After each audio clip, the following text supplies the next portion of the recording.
El pequeño número de los que se salvan. Por San Leonardo de Puerto Mauricio. San Leonardo de Puerto Mauricio fue un fraile franciscano muy santo que vivió en el monasterio de San Buenaventura en Roma. Asimismo, es conocido como uno de los más grandes misioneros en la historia de la Iglesia. Solía predicar a miles de personas en las plazas de cada ciudad y pueblo donde las iglesias no podían albergar a sus oyentes. Tan brillante y santa era su elocuencia que una vez, cuando realizó una misión de 2 semanas en Roma, el Papa y el Colegio de Cardenales fueron a escucharle. La Inmaculada Concepción de la Santísima Virgen, la adoración del Santísimo Sacramento y la veneración del Sagrado Corazón de Jesús fueron sus cruzadas. No fue en pequeña medida responsable de la definición de la Inmaculada Concepción hecha poco más de 100 años después de su muerte. También nos dio las alabanzas divinas, que se dicen al final de la bendición. Pero el trabajo más famoso de San Leonardo fue su devoción a las estaciones de la cruz. Tuvo una muerte santa a sus 75 años, después de 24 años de predicación sin interrupciones. Uno de los sermones más famosos de San Leonardo de Puerto Mauricio fue acerca de el pequeño número de los que se salvan. En este tema se basó para la conversión de grandes pecadores.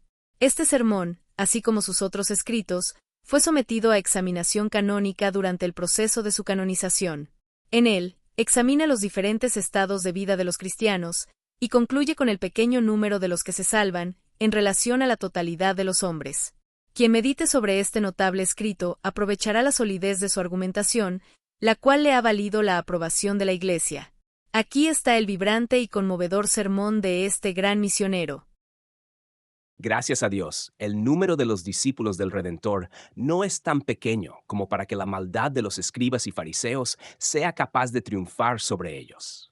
Aunque se esforzaron por calumniar su inocencia y engañar a la gente con sus sofismas traicioneros a fin de desacreditar la doctrina y el carácter de nuestro Señor, buscando puntos, incluso en el sol, muchos todavía lo reconocieron como el verdadero Mesías y, sin miedo a castigos o amenazas, abiertamente se unieron a su causa.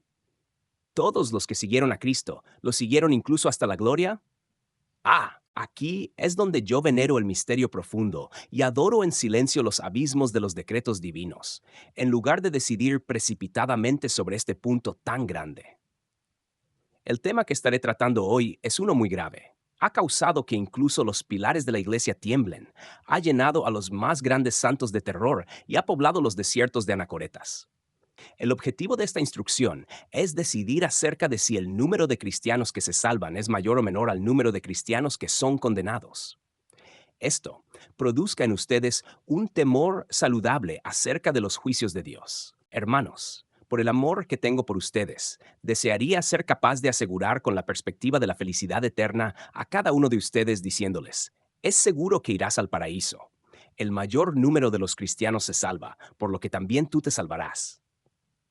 Pero, ¿cómo puedo darles esta dulce garantía si se rebelan contra los decretos de Dios como si fueran sus propios peores enemigos?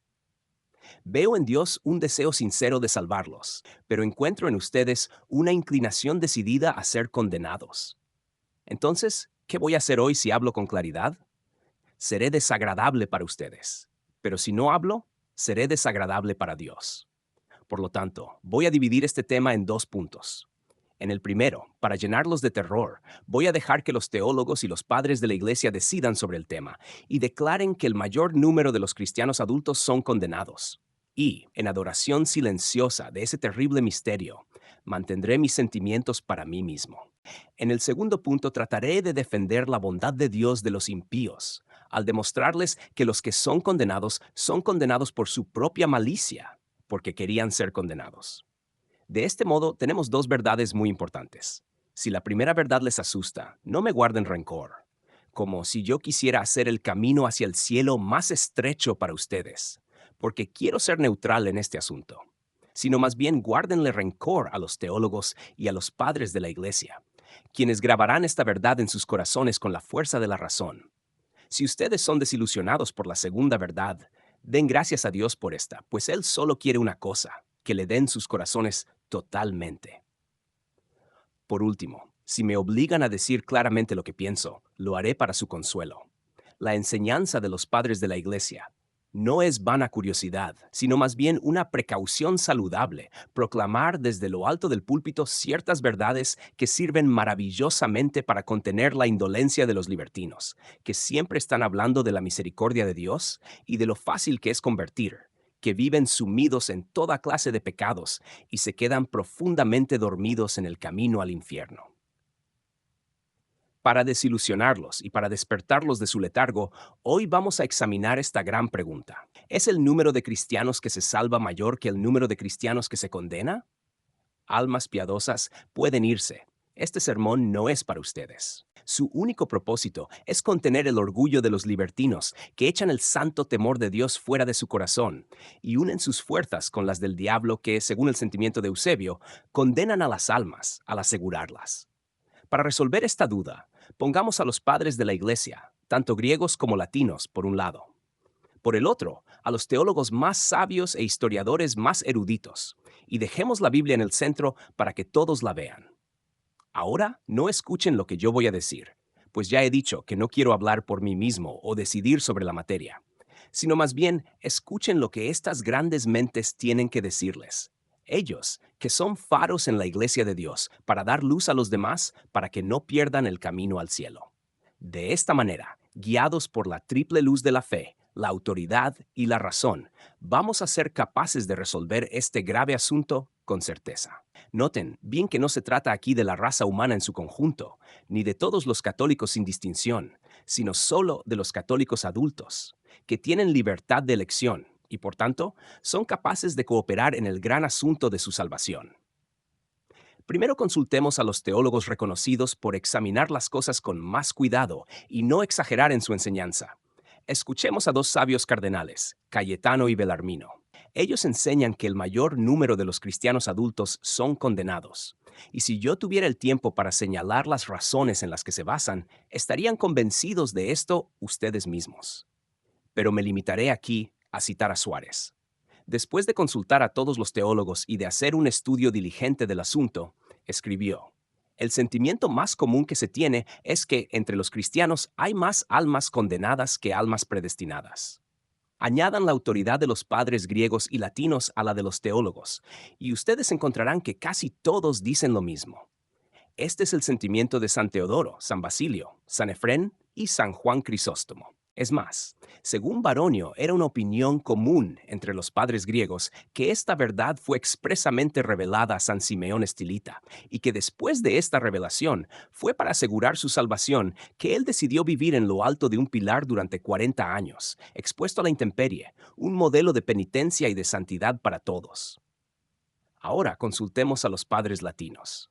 Ustedes escucharán a San Gregorio diciendo claramente: muchos alcanzan la fe, pero pocos hasta el reino celestial. San Anselmo declara: hay pocos que se salvan.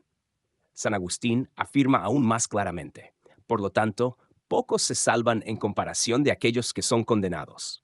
El más terrible, sin embargo, es San Jerónimo. Al final de su vida, en presencia de sus discípulos, él dijo estas terribles palabras: fuera de 100,000 personas cuyas vidas han sido siempre malas, encontrarán apenas una que es digna de indulgencia.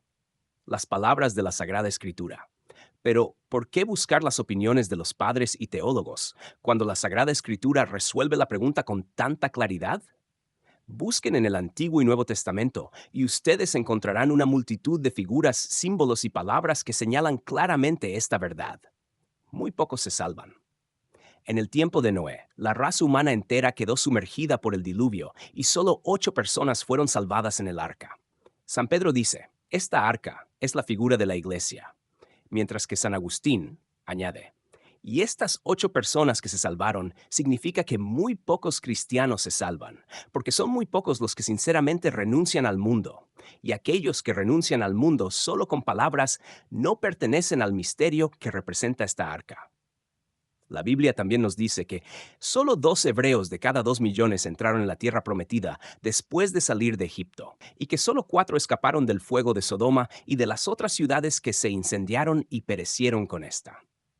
Todo esto significa que el número de los condenados que será arrojado al fuego como paja es mucho mayor que la de los salvados, que el Padre Celestial un día reunirá en sus graneros como trigo precioso.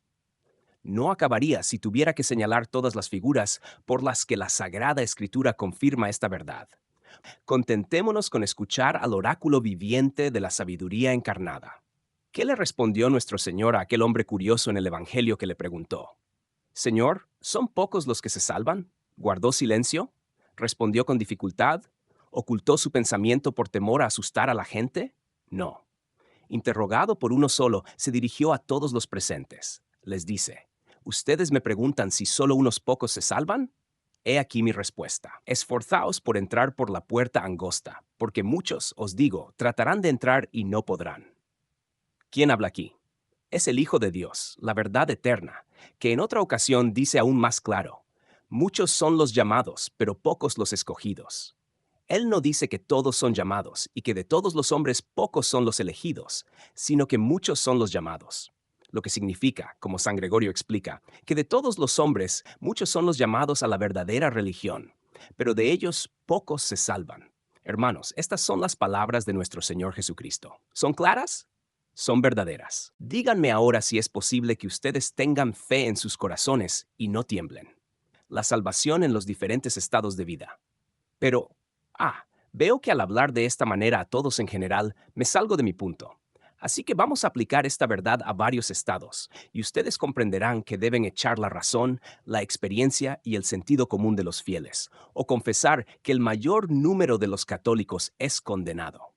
¿Hay algún estado en el mundo más favorable a la inocencia, en la que la salvación parece más fácil y del cual la gente tiene una idea más elevada que la de los sacerdotes, los lugartenientes de Dios?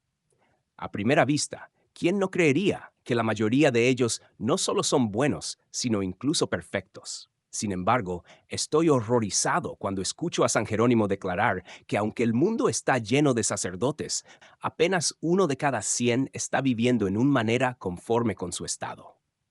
Cuando oigo a un siervo de Dios diciendo que ha aprendido por revelación que el número de sacerdotes que caen en el infierno cada día es tan grande que le parece imposible que quede alguno en la tierra. Cuando oigo a San Juan Crisóstomo exclamando con lágrimas en sus ojos, no creo que muchos sacerdotes se salven. Yo creo lo contrario, que el número de los que son condenados es mayor. Mira aún más alto y mira a los prelados de la Santa Iglesia, pastores que tienen a cargo las almas. ¿Es el número de los que se salvan entre ellos mayor al número de los que son condenados? Escuchen a Cantimpré. Él les dirá un evento a ustedes, y ustedes podrán sacar las conclusiones. Hubo un sínodo que se celebró en París, y un gran número de obispos y pastores que tenían a cargo a las almas estuvieron presentes. El rey y los príncipes también fueron a añadir lustre a esa asamblea con su presencia. Un famoso predicador fue invitado a predicar. Mientras estaba preparando su sermón, un horrible demonio se le apareció y le dijo, «Pon tus libros a un lado. Si quieres dar un sermón que será útil para los príncipes y prelados, alégrate con decirles esto de nuestra parte. Nosotros los príncipes de las tinieblas les agradecemos, príncipes, prelados y pastores de almas, que debido a su negligencia, la mayor parte de los fieles son condenados. Además, estamos guardando una recompensa para ustedes por este favor, cuando ustedes estén con nosotros en el infierno. ¡Ay de vosotros que mandan a otros! Si tantos son condenados por vuestra culpa, ¿qué va a pasar con ustedes? Si pocos de los que son primeros en la iglesia de Dios se salvan, ¿qué va a pasar con ustedes? Tomemos todos los estados, ambos sexos, todas las condiciones. Esposos, esposas, viudas, mujeres jóvenes, hombres jóvenes, soldados, comerciantes, artesanos, pobres y ricos, nobles y plebeyos. ¿Qué podemos decir acerca de todas estas personas que están viviendo tan mal? El siguiente relato de San Vicente Ferrer les mostrará lo que ustedes puede que piensen de esto. Relata que un archidiácono en Lyon renunció a su cargo y se retiró a un lugar desierto para hacer penitencia, y que murió al mismo día y hora que San Bernardo. Después de su muerte, se le apareció a su obispo y le dijo, «Sepa, monseñor, que en el mismo momento que morí, 33,000 personas también murieron. De esta cifra, Bernardo y yo fuimos al cielo sin demora, 3 se fueron al purgatorio, y todos los demás cayeron en el infierno». Nuestras crónicas relatan un suceso aún más terrible. Uno de nuestros hermanos, bien conocido por su doctrina y santidad, estaba predicando en Alemania. Representó a la fealdad del pecado de impureza tan fuertemente que una mujer cayó muerta de tristeza en frente de todos. Luego, volviendo a la vida, dijo, cuando fui presentada ante el tribunal de Dios, 60,000 personas llegaron al mismo tiempo de todas partes del mundo. De ese número, 3 fueron salvadas al ir al purgatorio y todo el resto fueron condenadas.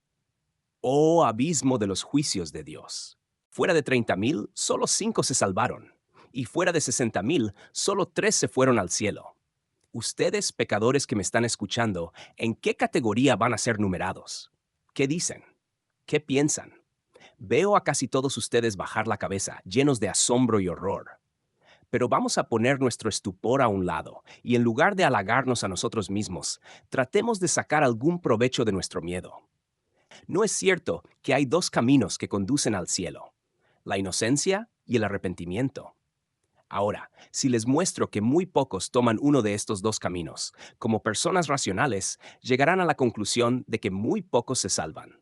Y para mencionar las pruebas, ¿en qué edad, empleo o condición encontrarán que el número de los malos no es 100 veces mayor al de los buenos? Y sobre el cual uno podría decir, los buenos son tan raros y los malvados son tan grandes en número. Podríamos decir de nuestro tiempo lo que Salviano dijo del suyo. Es más fácil encontrar una innumerable multitud de pecadores, inmersos en toda clase de iniquidades, que a unos pocos hombres inocentes. ¿Cuántos servidores son totalmente honestos y fieles en sus funciones? ¿Cuántos comerciantes son justos y equitativos en su comercio? ¿Cuántos artesanos exactos y veraces? ¿Cuántos vendedores desinteresados y sinceros? ¿Cuántos hombres de la ley no abandonan la equidad? ¿Cuántos soldados no pisan al inocente? ¿Cuántos señores no retienen injustamente el salario de quienes les sirven o no tratan de dominar a sus inferiores? En todas partes, los buenos son raros y los malvados en gran número. ¿Quién no sabe que hoy en día hay tanto libertinaje entre los hombres maduros, libertad entre las jóvenes, vanidad entre las mujeres, sensualidad en la nobleza, corrupción en la clase media, disolución en el pueblo, impudencia entre los pobres? Que uno podría decir lo que David dijo de su época: todos por igual se han ido por mal camino. No hay ni siquiera uno que haga el bien, ni siquiera uno. Vayan a la calle y la plaza, al palacio y la casa, a la ciudad y al campo, al tribunal y al tribunal de la ley, e incluso al templo de Dios. ¿Dónde se encuentra la virtud? ¡Ay!, grita Salviano, salvo por un número muy pequeño que huye del mal. ¿Qué es la asamblea de los cristianos sino un sumidero de vicio? Todo lo que podemos encontrar en todas partes es el egoísmo, la ambición, la gula y el lujo. ¿No está la mayor proporción de hombres contaminados con el vicio de la impureza? ¿Y no está San Juan correcto al decir, el mundo entero, si algo tan atroz se podría decir así, está sentado en la perversión? Yo no soy el que les dice esto. La razón les obliga a creer que de aquellos que viven tan mal, muy pocos se salvan. Pero ustedes dirán, ¿puede la penitencia reparar la pérdida de la inocencia? Eso es cierto, lo admito. Pero también sé que la penitencia es muy difícil en la práctica. Hemos perdido la costumbre de manera tan completa y es tan maltratada por los pecadores que esto solo debería ser suficiente para convencerlos de que muy pocos se salvan por este camino. Oh, cuán empinada, estrecha, espinosa, horrible de ver y difícil de escalar que es. Donde quiera que miremos, vemos rastros de sangre y cosas que atraen tristes recuerdos. Muchos se debilitan a la vista de ella. Muchos se retiran al primer momento. Muchos caen de cansancio en el medio y muchos se rinden miserablemente al final. ¿Y cuán pocos son los que perseveran en ella hasta la muerte? San Ambrosio dice que es más fácil encontrar hombres que han mantenido su inocencia que encontrar hombres que han hecho penitencia apropiada. Si se considera el sacramento de la penitencia, hay tantas confesiones distorsionadas, tantas excusas estudiadas, tantos arrepentimientos engañosos, tantas falsas promesas, tantas resoluciones inútiles, tantas absoluciones inválidas. Se considera como válida la confesión de alguien que se acusa de pecados de impureza y todavía se aferra a la ocasión de ellos, o de alguien que se acusa de injusticias evidentes sin la intención de hacer reparación alguna por ellas, o de alguien que cae de nuevo en las mismas iniquidades después de ir a la confesión. Oh, los horribles abusos de tan gran sacramento. Uno se confiesa para evitar la excomunión, otro para hacer una reputación como penitente. Uno se libera de sus pecados para calmar su remordimiento, otro los oculta por vergüenza. Uno los acusa imperfectamente por malicia, otro los dice por costumbre. Uno no tiene el verdadero fin del sacramento en la mente, a otro le falta la pena necesaria y a otro el firme propósito. Pobres confesores, ¿qué esfuerzos hacen ustedes para atraer al mayor número de los penitentes a estos actos y resoluciones, sin los cuales la confesión es un sacrilegio, la absolución una condena y la penitencia una ilusión? ¿Dónde están ahora los que creen que el número de los que se salvan entre los cristianos es mayor que el de los condenados, y quienes, para autorizar su opinión, razonan de esta manera? La mayor parte de los católicos adultos mueren en sus camas, armados con los sacramentos de la Iglesia. Por lo tanto, ¿la mayoría de los católicos adultos se salvan? ¡Oh, qué buen razonamiento! Ustedes deben decir exactamente lo contrario. La mayoría de los católicos adultos se confiesan mal en la muerte. Por lo tanto, la mayoría de ellos están condenados. Digo, en todo es más seguro, porque para una persona moribunda que no se ha confesado bien cuando se encontraba en buen estado de salud, será aún más difícil hacerlo cuando esté en cama con un corazón pesado, una cabeza inestable, una mente confusa. Cuando se opone aún en muchos aspectos por objetos que aún viven, por ocasiones aún recientes, por hábitos adoptados y sobre todo por los demonios que buscan todos los medios para echarlo al infierno. Ahora, si añaden a todos estos falsos penitentes todos los otros pecadores que mueren de forma inesperada en pecado, debido a la ignorancia de los médicos o por culpa de sus familiares, que mueren por envenenamiento o al ser enterrados en los terremotos, o en un accidente cerebrovascular, o en una caída, o en el campo de batalla, en una pelea, en una trampa, alcanzados por un rayo, quemados o ahogados. ¿No sois obligados a concluir que la mayoría de adultos cristianos son condenados? Ese es el razonamiento de San Juan Crisóstomo. Este santo dice que la mayoría de los cristianos están caminando en el camino al infierno a lo largo de su vida. ¿Por qué entonces están tan sorprendidos de que el mayor número va al infierno? Para llegar a una puerta, ustedes deben tomar el camino que conduce allá. ¿Qué tienen que responder a esta poderosa razón? La respuesta, ustedes me dirán, es que la misericordia de Dios es grande. Sí, para los que le temen, dice el profeta, pero grande es su justicia para los que no le temen, y condena a todos los pecadores obstinados. Así que me dirán, bueno, entonces, ¿para quién es el paraíso si no es para los cristianos? Es para los cristianos, por supuesto, pero para aquellos que no deshonran su carácter y que viven como cristianos. Además, si al número de adultos cristianos que mueren en gracia de Dios se añade el de innumerables niños que mueren después del bautismo y antes de llegar a la edad de la razón, no se sorprenderán de que San Juan Apóstol, hablando de los que se salvan, dice, vi una gran multitud que nadie podía contar. Y esto es lo que engaña a aquellos que pretenden que el número de los que se salvan entre los católicos es mayor del que los que son condenados. Si a ese número se añade el de los adultos que han mantenido el manto de la inocencia o que después de haberlo manchado lo han lavado en las lágrimas de la penitencia, es cierto que se salva un mayor número y que explica las palabras de San Juan, yo vi una gran multitud. Y estas otras palabras de nuestro Señor. Muchos vendrán de oriente y de occidente y harán fiesta con Abraham, Isaac y Jacob en el reino de los cielos.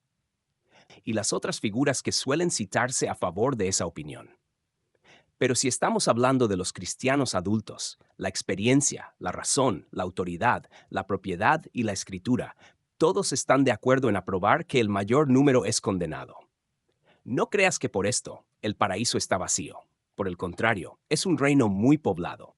Y si los condenados son tan numerosos como la arena en el mar, los salvados son tan numerosos como las estrellas del cielo. Es decir, tanto el uno como el otro son innumerables, aunque en proporciones muy diferentes. Un día San Juan Crisóstomo, predicando en la Catedral de Constantinopla, y teniendo en cuenta estas proporciones, no podía dejar de temblar de horror y preguntar, fuera de este gran número de personas, ¿cuántos creen que se van a salvar? Y sin esperar una respuesta, añadió, entre tantos miles de personas no encontraríamos un centenar que se salvasen, e incluso dudo de los 100. ¡Qué cosa tan horrible! El gran santo cree que de tantas personas apenas 100 se salvarían, y aún peor, no estaba seguro de esa cifra. ¿Qué les pasará a ustedes que me están escuchando? Dios mío, no puedo pensar en esto sin estremecerme.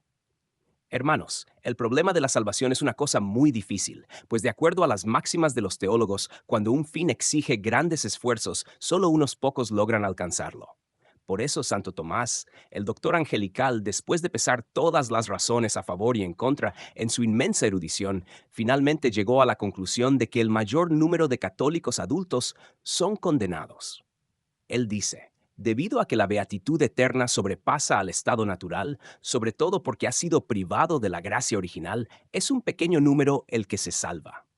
Entonces, quítense las vendas de los ojos que los ciega con el amor propio, que les impide creer una verdad tan obvia, dándoles ideas muy falsas acerca de la justicia de Dios. Padre justo, el mundo no te ha conocido, dijo nuestro Señor Jesucristo. Él no dice Padre todopoderoso, bondadoso y misericordioso. Dice Padre justo, por lo que podemos entender que de todos los atributos de Dios, ninguno es más conocido que su justicia, porque los hombres se niegan a creer lo que tienen miedo a sufrir. Por lo tanto, quítense las vendas que cubren sus ojos y digan entre lágrimas, ¡ay! El mayor número de católicos, el mayor número de personas que viven aquí, incluso tal vez de los que están en esta asamblea, se condenará. ¿Qué tema podría ser más merecedor de sus lágrimas? El rey Jerjes, de pie sobre una colina, mirando a su ejército de 100,000 soldados en orden de combate, y considerando que de todos ellos no habría un solo hombre vivo en 100 años, no pudo contener sus lágrimas. ¿No tenemos más razón para llorar al pensar que de tantos católicos el mayor número será condenado? ¿Acaso este pensamiento no hará a nuestros ojos derramar ríos de lágrimas, o al menos producirá en nuestro corazón el sentimiento de compasión que sintió un hermano agustino? ¿Ven? Marcelo de Santo Domingo. Un día, mientras estaba meditando sobre los sufrimientos eternos, el Señor le mostró cuántas almas se estaban yendo al infierno en ese momento, y le hizo ver un camino muy amplio, en el que 22,000 reprobados fueron corriendo hacia el abismo, chocándose entre sí. El siervo de Dios se quedó estupefacto ante la visión y exclamó, ¡Oh, qué número! ¡Qué número! Y aún vienen más. ¡Oh Jesús, qué locura! Déjenme repetir con Jeremías. ¿Quién le dará agua a mi cabeza y una fuente de lágrimas a mis ojos? Y lloraré día y noche por los muertos de la hija de mi pueblo. Pobres almas. ¿Cómo se puede correr tan deprisa hacia el infierno? Por amor a la piedad, deténganse y escúchenme un momento. ¿O entienden lo que significa ser salvados y ser condenados por toda la eternidad? ¿O no? Si ustedes entienden, y a pesar de eso, no deciden cambiar su vida hoy en día, hacer una buena confesión y pisotear al mundo, en una palabra, hacen todo esfuerzo para ser contados entre el número pequeño de los que se salvan, yo digo que no tienen la fe. Ustedes son más excusables si no lo entienden, porque si no, hay que decir que están dementes. Para ser salvados por toda la eternidad, para ser condenados por toda la eternidad, y no hacer todo esfuerzo para evitar uno y asegurarse del otro, es algo inconcebible. La bondad de Dios. Tal vez ustedes todavía no creen en la terrible verdad que les acabo de enseñar, pero son la mayoría de los teólogos altamente considerados, los padres más ilustres que han hablado a través de mí. Entonces, ¿cómo se pueden resistir a razones con el apoyo de tantos ejemplos y las palabras de la Escritura? Si ustedes aún no se deciden, a pesar de esto, y si sus mentes se inclinan a la opinión contraria, ¿esta consideración no basta para hacerlos temblar? Oh, esto muestra que no les importa mucho su salvación. En esta importante cuestión, un hombre sensato es golpeado con más fuerza por una mínima duda del peligro que corre, que por la evidencia de la ruina total en otros asuntos en los que el alma no está implicada. Uno de nuestros hermanos, Gilles de Asís, tenía la costumbre de decir que si un solo hombre iba a ser condenado, él haría todo lo posible para asegurarse de que no fuera ese hombre. Entonces, ¿qué debemos hacer nosotros que sabemos que la mayor parte va a ser condenada, y no solo de todos los católicos? ¿Qué debemos hacer? Tomar la resolución de pertenecer al pequeño número de los que se salvan. Ustedes dicen, si Cristo quería condenarme, entonces ¿por qué me creó? Silencio, lengua precipitada. Dios no creó a nadie para condenarlo, sino que aquel que está condenado porque quiere estarlo. Por lo tanto, voy a tratar de defender la bondad de mi Dios y de absolverla de toda culpa, que será el tema del segundo punto. Antes de continuar, vamos a reunir a un lado todos los libros y todas las herejías de Lutero y Calvino, y en el otro lado los libros y las herejías de los pelagianos y semipelagianos. Y vamos a quemarlos. Algunos destruyen la gracia, otros la libertad, y todos están llenos de errores. Así que los echamos en el fuego. Todos los condenados tienen enfrente suyo el oráculo del profeta Oseas. Tu condena proviene de ti, de modo que puedan entender que todo el que está condenado por su propia malicia y porque quiere estar condenado. Primero vamos a tomar estas dos verdades innegables como base. Dios quiere que todos los hombres se salven. Todos se encuentran en necesidad de la gracia de Dios. Ahora, si me muestran que Dios quiere salvar a todos los hombres, y que para ello le da a todos ellos su gracia y todos los demás medios necesarios para obtener este fin sublime, estarán obligados a aceptar que quien está condenado debe imputarlo a su propia malicia, y que si el mayor número de cristianos son condenados, es porque quiere serlo. Tu maldición proviene de ti, tu ayuda es solo en mí. Dios quiere que todos los hombres se salven. En un centenar de lugares en las Sagradas Escrituras, Dios nos dice que es realmente su deseo el de salvar a todos los hombres. ¿Es acaso mi voluntad que el pecador muera y no que se convierta de sus caminos?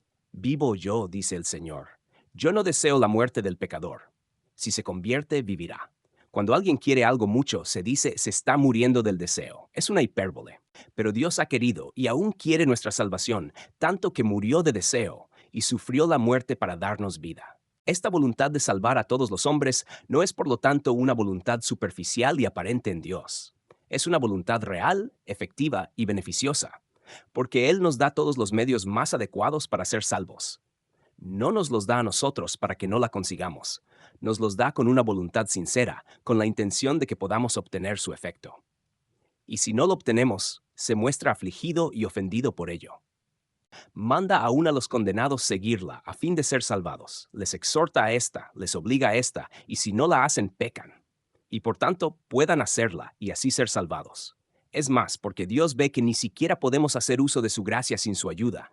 Él nos da otras ayudas, y si continúan ineficaces, es nuestra culpa, porque con estas mismas ayudas se puede abusar y ser condenados con ellas. Más otro con ellas puede hacer el bien y ser salvo. Incluso podríamos salvarnos con las ayudas de menor potencia. Sí, puede suceder que abusen de una mayor gracia y sean condenados, mientras que otro coopera con una gracia menor y se salva. San Agustín exclama: si, por tanto, alguien se aparta de la justicia, éste es llevado por su libre voluntad, encabezada por su concupiscencia, engañado por su propia convicción. Pero para aquellos que no entienden teología, esto es lo que les tengo que decir. Dios es tan bueno que cuando ve a un pecador corriendo a su ruina, corre detrás de él, le llama, le suplica y lo acompaña hasta las puertas del infierno. ¿Qué no hará para convertirlo? Le envía buenas inspiraciones y pensamientos santos, y en caso de que no saque provecho de ellos, él se enoja y se indigna. Él le persigue. ¿Le golpeará? No, él golpea el aire y lo perdona. Pero el pecador no se convierte todavía. Dios le envía una enfermedad mortal. Sin duda, es todo para él. No, hermanos, Dios lo cura. El pecador se obstina en el mal y Dios en su misericordia busca otro camino. Él le da un año más y cuando este año pasa, es más, le concede otro. Pero si el pecador todavía quiere arrojarse al infierno a pesar de todo esto, ¿qué hace Dios? ¿Le abandona? No. Él lo toma de la mano. Y mientras que él tiene un pie en el infierno y el otro fuera, él le predica y le implora que no abuse de sus gracias. Ahora les pregunto, si ese hombre es condenado, ¿no es cierto que es condenado en contra de la voluntad de Dios y porque quiere ser condenado? Ahora vengan y pregúntenme, si Dios hubiera querido condenarme, ¿por qué me ha creado? Pecador ingrato. Aprende hoy de que si eres condenado, no es Dios quien tiene la culpa, sino eres tú y tu propia voluntad. Para que te convenzas tú mismo, baja hasta las profundidades del abismo, y os traeré una de esas miserables almas condenadas ardiendo en el infierno, para que ésta les explique esta verdad a ustedes. Aquí hay una ahora. Dime, ¿quién eres? Soy un pobre idólatra, nacido en una tierra desconocida. Nunca oí hablar del cielo o del infierno, ni de lo que estoy sufriendo ahora. Pobre miserable. Vete, no eres al que estoy buscando. Otro está viniendo, ahí está. ¿Quién eres? Soy un cismático de los extremos de Tartaria. Siempre he vivido en un estado incivilizado, casi sin saber que hay un Dios. No eres al que quiero. Regresa al infierno. Aquí está otro. ¿Y tú quién eres? Soy un pobre hereje del norte. Nací bajo el polo y nunca vi ni la luz del sol ni la luz de la fe. No eres al que estoy buscando. Regresa al infierno. Hermanos, mi corazón se rompe al ver a estos desgraciados que ni siquiera sabían de la verdadera fe entre los condenados. Aún así, sabemos que la sentencia de condena fue pronunciada contra ellos y se les dijo, tu condena proviene de ti. Fueron condenados porque querían serlo. Recibieron tantas ayudas de Dios para ser salvados. No sabemos lo que eran, pero ellos lo saben bien y ahora gritan, oh Señor, tú eres justo y tus juicios son equitativos. Hermanos, ustedes deben saber que la creencia más antigua es la ley de Dios y que todos la llevamos escrita en nuestros corazones, que se puede aprender sin maestro y que basta con tener la luz de la razón para conocer todos los preceptos de esta ley. Por eso incluso los bárbaros se escondieron cuando cometieron pecado, porque sabían que estaban haciendo mal y que son condenados por no haber observado la ley natural escrita en sus corazones. Porque si la hubieran observado, Dios habría hecho un milagro en lugar de dejarlos que sean condenados. Él les hubiera enviado a alguien para que les enseñe y les hubiera dado otras ayudas, de las que se hicieron indignos por no vivir en conformidad con las inspiraciones de su propia conciencia, que nunca dejó de advertirles del bien que deberían hacer y el mal que deberían evitar. Así que su conciencia, la que los acusó en el tribunal de Dios, y les dice constantemente en el infierno, tu condena proviene de ti. Ellos no saben qué responder y se ven obligados a confesar que son merecedores de su suerte. Ahora bien, si estos infieles no tienen excusa, ¿habrá alguna para un católico que tenía tantos sacramentos, tantos sermones, tantas ayudas a su disposición? ¿Cómo se atreve a decir, si Dios iba a condenarme, ¿por qué me ha creado? ¿Cómo se atrevería a hablar de esta manera cuando Dios le da tantas ayudas para ser salvo? Así que terminemos frustrándole. Ustedes que están sufriendo en el abismo, contéstenme. ¿Hay católicos entre ustedes? Por cierto que hay. ¿Cuántos? Que uno de ellos venga aquí. Eso es imposible, están demasiado abajo, y para poder hacer que ellos vengan arriba, tendríamos que poner todo el infierno de cabeza. Sería más fácil detener a uno de ellos que esté cayendo adentro. Así pues, me dirijo a ustedes que viven en el hábito de pecado mortal, en el odio, en el fango del vicio de la impureza, y que se acercan al infierno cada día. Detente y da la vuelta. Es Jesús quien te llama y quien, con sus heridas, así como con tantas voces elocuentes, te grita a ti. Hijo mío, si eres condenado, solo te puedes culpar a ti mismo. Tu condenación proviene de ti. Alzad vuestros ojos y ved todas las gracias con las que te he enriquecido para asegurar tu salvación eterna. Te podría haber hecho nacer en un bosque en Bavaria, que es lo que hice con muchos otros, pero yo te hice nacer en la Iglesia Católica. Te puse un padre tan bueno, una madre excelente, con las más puras instrucciones y enseñanzas. Si eres condenado a pesar de esto, ¿quién tiene la culpa? Tu propia culpa es, hijo mío, tu propia culpa. Tu condenación proviene de ti. Yo te podía haber echado en el infierno después del primer pecado mortal que cometiste, sin esperar al segundo. Lo hice a tantos otros, pero fui paciente contigo. Te esperé durante muchos largos años. Todavía te estoy esperando hoy en la penitencia. Si eres condenado, a pesar de todo eso, ¿de quién es la culpa? Tu culpa es, hijo mío, tu propia culpa. Tu condena proviene de ti. Tú sabes cuántos han muerto ante tus propios ojos y fueron condenados. Esta era una advertencia para ti. Tú sabes cuántos otros he puesto por el buen camino para darte el buen ejemplo. ¿Recuerdas lo que ese excelente confesor te dijo? Yo soy el que hizo que lo dijera. ¿No te ordeno cambiar tu vida para hacer una buena confesión? Yo soy el que lo inspiró. ¿Recuerdas aquel sermón que tocó tu corazón? Yo soy el que te llevó ahí. Y lo que pasó entre tú y yo en el secreto de tu corazón, que nunca podrás olvidar. Esas inspiraciones interiores, ese conocimiento claro, ese constante remordimiento de conciencia, ¿te atreves a negarlos? Todas estas fueron tantas ayudas de mi gracia, porque quería salvarte. Me negué a dárselas a muchos otros, y te las di a ti porque te amaba tiernamente. Hijo mío, si yo les hubiera hablado con tanta ternura como me dirijo a ti hoy, ¿cuántas otras almas hubieran vuelto al camino correcto? Y tú me das la espalda. Escucha lo que te voy a decir, pues estas son mis últimas palabras. Tú me has costado mi sangre. Si quieres ser condenado a pesar de la sangre que derramé por ti, no me culpes. Solo a ti mismo te puedes acusar. Y por toda la eternidad, no olvides que si eres condenado a pesar de mí, eres condenado porque quieres ser condenado. Tu condena proviene de ti. Oh, mi buen Jesús, las piedras mismas se partirían al oír palabras tan dulces, expresiones tan tiernas. ¿Hay alguien aquí que quiera ser condenado con tantas gracias y ayudas? Si hay uno, déjenle que me escuche y que se resista si puede. Baronio relata que después de la apostasía infame de Juliano el Apóstata, este concibió un odio tan grande contra el santo bautismo que día y noche buscó una manera en la que podría borrar el suyo.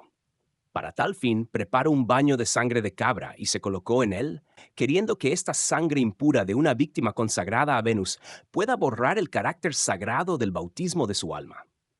Tal comportamiento te parecerá abominable a ti, pero si el plan de Julián hubiera sido capaz de tener éxito, lo cierto es que estaría sufriendo mucho menos en el infierno. Pecadores, el consejo que les quiero dar sin duda les parecerá extraño, pero si ustedes lo entienden bien, es por el contrario inspirado por la tierna compasión hacia ustedes. Les suplico de rodillas, con la sangre de Cristo y el corazón de María, que cambien sus vidas, vuelvan al camino que conduce al cielo y hagan todo lo posible por pertenecer al pequeño número de los que se salvan.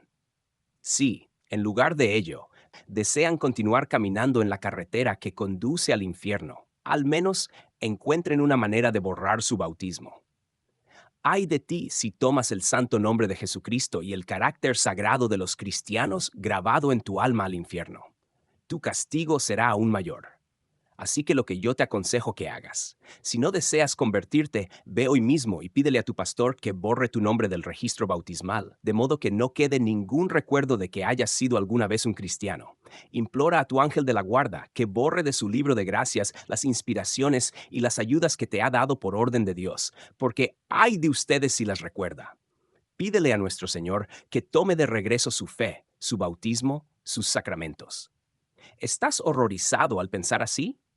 Pues bien, échate a los pies de Jesucristo y dile, con lágrimas en los ojos y el corazón contrito: Señor, confieso que hasta ahora no he vivido como cristiano.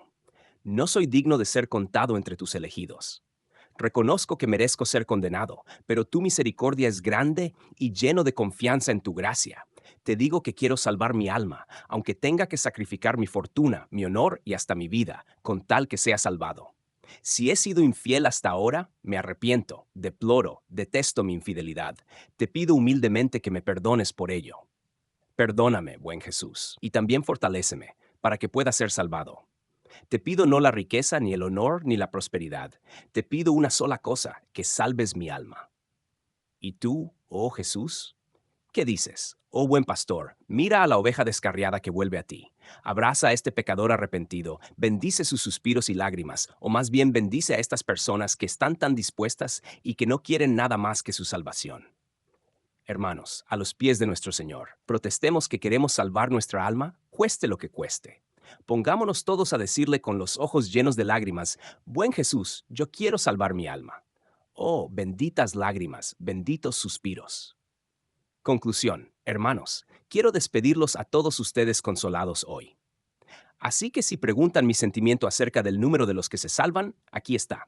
Si hay muchos o pocos los que se salvan, digo que todo aquel que quiere ser salvo, será salvo, y que nadie puede ser condenado si no quiere serlo. Y si bien es cierto que pocos se salvan, es porque hay pocos que viven bien. Por lo demás, comparen estas dos opiniones. La primera afirma que son condenados el mayor número de católicos.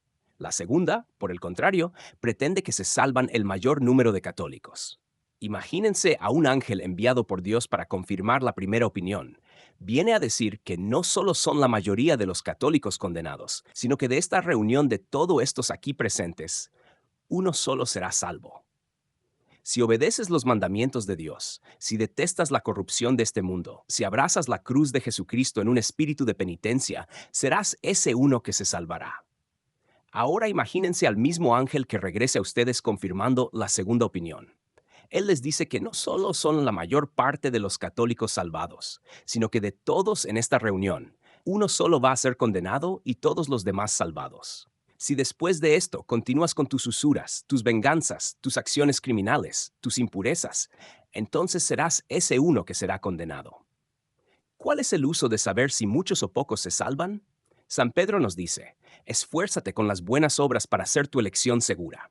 Cuando la hermana de Santo Tomás de Aquino le preguntó qué debía hacer para ir al cielo, éste dijo, serás salva si deseas serlo. Yo les digo lo mismo a ustedes, y aquí está la prueba de mi declaración. Nadie es condenado si no comete pecado mortal. Eso es de fe. Y nadie comete un pecado mortal a menos que quiera. Es una proposición teológica innegable. Por lo tanto, nadie va al infierno a menos que quiera. La consecuencia es obvia. ¿Acaso eso no es suficiente para consolarlos a ustedes?